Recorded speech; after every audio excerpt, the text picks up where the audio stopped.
किसानों के बिल को लेकर के स्मृति ईरानी ने बड़ा खुलासा किया। गांव, किसी भी बाजार, किसी भी व्यक्ति, किसी भी शहर में जाकर किसी भी संगठन को अगर चाहे किसान तो अपनी फसल वो बेच सकता है और उस रेट पर किसान बेचेगा जो रेट किसान तय करेगा। लेकिन साथ ही जो करार होगा किसान और व्यापारी के बीच में, उस करार में ना आप किसान की ज़मीन गिरवी रख सकते हो, ना उसकी ज़मीन आप बेच सकते हो। इनफैक्ट अगर मान लीजिए व्यापारी किसान के बीच में कोई झगड़ा भी हो गया तो किसान मात्र अपने ज़िले में एसडीएम के पास जाकर सुलह कर सकता है, लेकिन सुलह में भी किसान की ज़मीन से आप रिकवरी नहीं कर सकते। और ये भी सुनिश्चित किया गया है कि किसान को व्यापारी अगर फसल उसकी खरीदता है तो 3 दिन में उसे भुगतान करना पड़ेगा।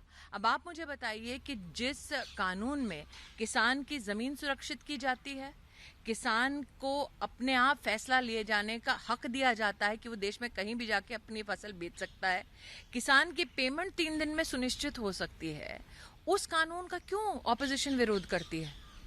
किसानों के बिल को लेकर के गुलाम नबी आज़ाद आज राष्ट्रपति से मुलाकात की। राष्ट्रपति जी को कहा है कि ये चूँकि थ्रू प्रॉपर तरीके से ये बिल पास नहीं हुआ है, ये अनकॉन्स्टिट्यूशनल है।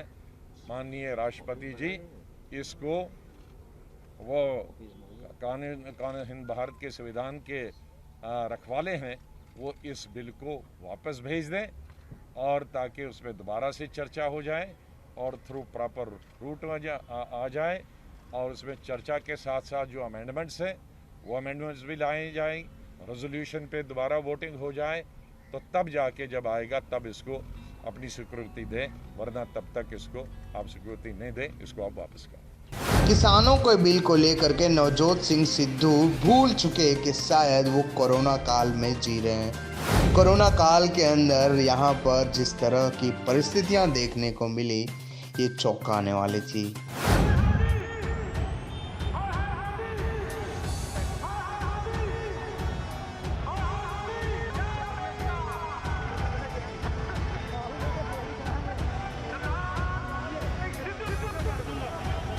एक हादसे में अपने दोनों हाथ गंवाने के बाद भी तमन्ना है आकाश की बुलंदियों को छूने की। कल क्या हुआ था?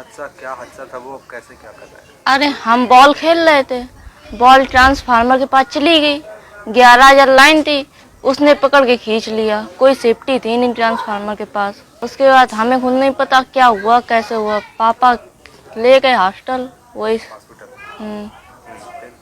फिर वहीं सब कुछ हुआ। जब आप होश में आए हाँ, तो फिर क्या देखा आपने? क्या कुछ था वो जो बदल चुका था?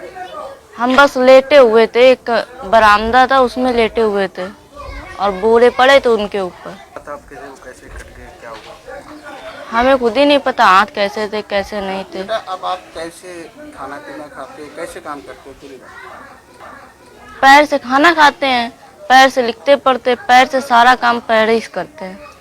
सूरत की 10 साल की बच्ची ने कैंसर पीड़ित बच्चों के लिए अपने बालों का दान दिया।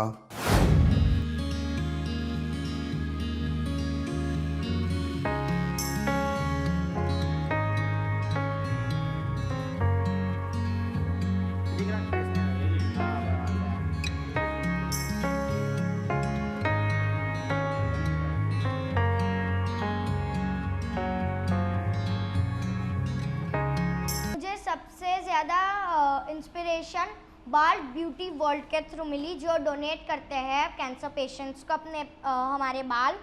तो मैंने सोचा कि अगर मेरे बाल से किसी का भला हो रहा है, किसी को हैप्पीनेस मिल रही है, तो हम लोगों को उनके हैप्पीनेस के लिए मैंने बाल डोनेट कर दिए। मेरे बाल 32 इंच लॉन्ग थे और मैं जब से बॉर्न हुई थी तब से अब तक मैंने एक भी बार मेरा मुंडन नहीं करवाया है। मैंने बाल 1 भी इंच कट नहीं करवाया है।